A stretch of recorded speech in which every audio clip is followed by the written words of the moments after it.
It's another edition of Time About the Movies. Today we're taking a look at the films of May 31st, 2002. Only two movies to look at today, so let's go ahead and jump on it. We'll start off with the biggest new release of the weekend, the latest installment of the Jack Ryan series, this time with Ben Affleck in the title role. Well, not really title role, but he's Jack Ryan in this. It's The Sum of All Fears. Fritz, that's your job. Welcome to the CIA. From the best-selling thriller by Tom Clancy. 3 Russian scientists are missing. I need to know where they are. It's Ryan! The bomb is in play! They think it might be the Russian. It wasn't the Russians! Ben Affleck. A neo-fascist bought an A-bomb on the black market. Morgan Freeman. It adds up. You just don't like what it adds up to. Get me through to the president! Punch him off! The Sum of All Fears, directed by Phil Robinson. Rated PG-13. Starts Friday, May 31st. You know, I've praised the Jack Ryan movies beforehand with The Hunt for Red October, Clear and Present Danger, and Patriot Games. I still really like those ones a lot, and I even like Jack Ryan's Shadow Recruit, but this is the one that I don't like. You have an Austrian neo-Nazi who plans to trigger a nuclear war between the United States and Russia so that he can establish a fascist superstate in Europe. After the neo-Nazi scientists build a secret nuclear weapon that is detonated in Baltimore, and a rogue Russian officer paid off by the neo-Nazis attack a U.S. aircraft carrier, the world's superpowers are pushed close to the brink of war, and CIA analyst Jack Ryan, played by Affleck, is the only person who realizes that the Baltimore bomb was a black market weapon, not a Russian one. With the clock ticking, Ryan has to find a way to stop the impending nuclear war. Which, I mean, if you see the movie and you see the fact that the bomb goes off and nuclear war pretty much has already started at that point, but logic takes a big backwards turn in this particular movie, and that's one of the main reasons why I do not like this one as much. Not to say that Ben Affleck is a bad choice for Jack Ryan. I mean, Ben Affleck has more than proven that he could be a good actor. We just saw him in Changing Lanes not too long ago, but in this, it's not his fault the movie is bad. It's the script. The script, I think, is going a little bit too over the top. The fact that we actually see something big happen in this case, when something like Clear and Present Danger and Patriot Games and The Hunt for Red October, it's not as crazy as nuclear war actually happening like it happens in this movie. And you can pretty much, it's one of those ones where you can easily predict who's the real bad guy, who's working for who, and it's just like, the other movies did a very good job of at least hiding it or making it clear from the get-go who's clearly working for the bad guy. Like in Hunt for Red October, you know who the bad guy is. It's Sean Connery. I mean, in Patriot Games and Clear and Present Danger, they make it clear that, you don't really know for certain who is behind, who's working for who, and in this case, everyone you see, you can automatically figure out who's working for who, like who is who's working for the good guys, who's working for the bad guys, and like there's no mystery, there's no surprise to it. And I think the reason why they have that scene where the bomb goes off in this movie is just like to wake the audience up, because for the most part, this movie is really boring. I remember going to see this movie in the theaters, and honestly, that's the scene from the trailers where the bomb goes off. It was just like, okay, part of me's kind of interested to this. This was actually the first Jack Ryan movie I ever saw, and I'm glad I saw the other ones, because if I saw this movie as my first real introduction to this, I would have never wanted to see the other movies, honestly. But yeah, the movie just isn't entertaining. There's just nothing about it that's interesting. There's nothing about it that's really engaging or exciting. There's no mystery to it that works, and it just doesn't feel like a movie that really knew what they were trying to accomplish here. And I'm glad they turned the series around with the Chris Pine one that came out about over 10 years later, which I still think that's a really good one, directed by Kenneth Branagh. That's one that a lot of people have a lot of mixed opinions on. Some people really don't like it, but that's the one I really enjoyed. I really enjoyed that one a lot. And I've also enjoyed the John Krasinski show on Amazon Prime. I think that's a great show.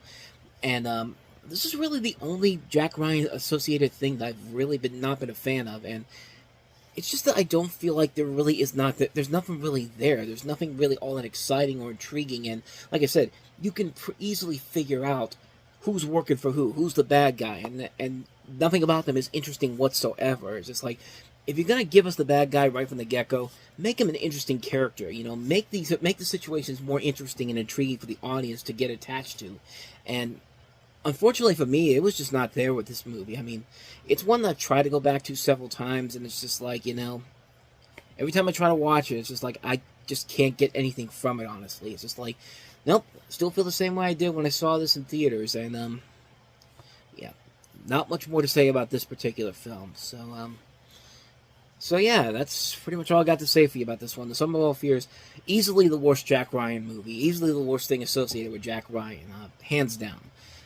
All the other movies, all the TV show, watch those. Don't even bother with this. Like, this is one of those ones where it's just like, yeah, this is pretty bad. So yeah, Sum of All Fears. So let's go ahead and take a look at the second film we have this weekend, and that is Undercover Brother. From Malcolm D. Lee, director of The Best Man, Undercover Brother, you the baddest. comes this summer's Laugh-A-Minute surprise comedy hit. Show 'em what you're working with! You'll discover that this is one bad soul brother. BET.com gives Undercover Brother 4 Afro Puffs. Behind every great black man is the police. No. A strong black woman. It's a funkadelic fun ride. Rated PG-13. Now playing at... So essentially, you've got kind of the black equivalent to Austin Powers. In fact, it even has the writer who wrote the sequels, Michael McCullers, on the hand to write the script for this, along with John Ridley, who would later go on to write the Oscar-winning 12 Years a Slave. Story is that you have a white, faceless corporate despot known only as the Man, who has the power to unleash a terrifying top-secret weapon, an irresistibly packaged psycho-hallucinogenic drug that will reduce the entire population to mindless zombies, but black folks have soul.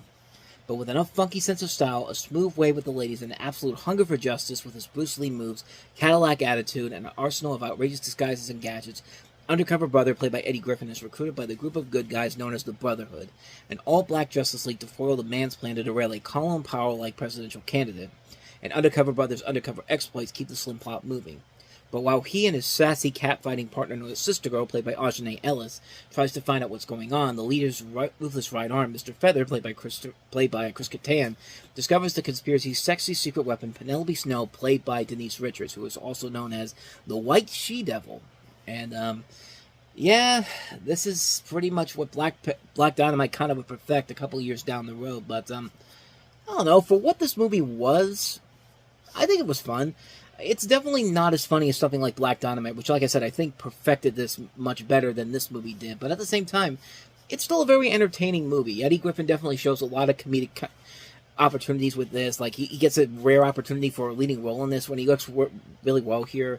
It's got a great cast overall. I mean, like I said, Griffin, Kattan, Richards Ellis, Dave Chappelle's in this, Chia McBride, Neil Patrick Harris, Gary Anthony Williams, Billy D. Williams, James Brown, Robert Townsend. I mean, they got a lot of good people in here. Jim Kelly has an uncredited cameo in here as well. I mean, there's a lot of things about the movie that work.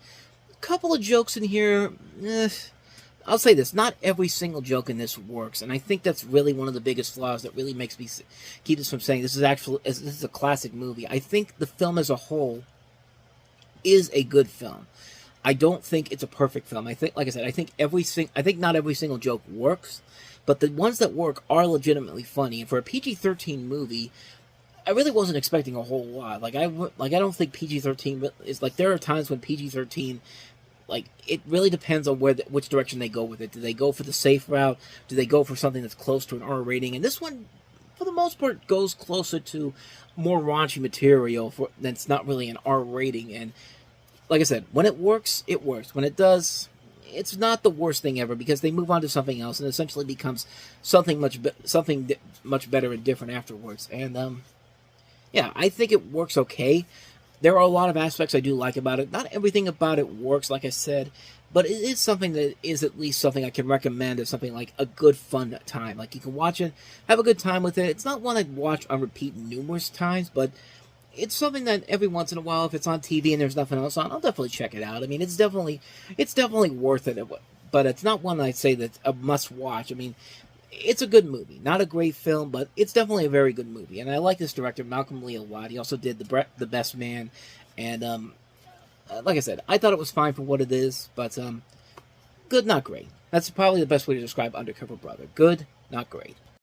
And so with that said, we wrap up another edition of Time About the Movies. We'll jump into June on the next episode with the star-studded divine sequence of the Ya-Ya Sisterhood. We also have Anthony Hopkins and Chris Rock in Bad Company from producer Jerry Bruckheimer. And we'll take a look at both of those movies on the next episode. But until then, thank you so much for watching. And if you want to see more videos like this, please hit the plays on the next page. Check out the previous video. And also don't forget to hit the like and subscribe button if you want to see more videos like this on this channel. Don't go too far away, because coming up after I upload this, on Time About the Movies Flashback, will flashback to Friday the 13th of May, 1988, and coincidentally, there's a new Friday the 13th movie out, Friday the 13th, The New Blood. We'll look at that. We'll also look at Bulletproof and also The Kitchen Tonto, and so we'll take a look at all those. That's going to be coming up right after this.